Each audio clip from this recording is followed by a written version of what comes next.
Mwami Joseph Segawa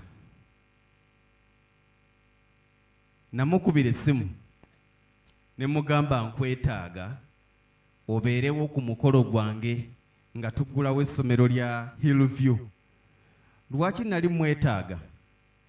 Ennyimba z'ebbiri z'ennyimba ezitambulizibwako obulamu bwange. Buli lwe mpulira nga mpeddemu amaanyi, oluyimba lwa gw'omanyi nze bwe nnaawona, waliwo ebintu ebiri beyond our decisions. Waliwo ebintu ebisukka okusalawo kwaffe n'okutegeera kwaffe nga tulina bikwasa Mutonzi. Oluyimba olulala oluyimba lwe yasookeddeko lwe luyimba lwange olw'obulamu. Nze simanyi kuyimba, naye era njogera nnyo ne baganda bange bano ba Morrissey ne bagamba nti gwe ennyimba oyogera njogere.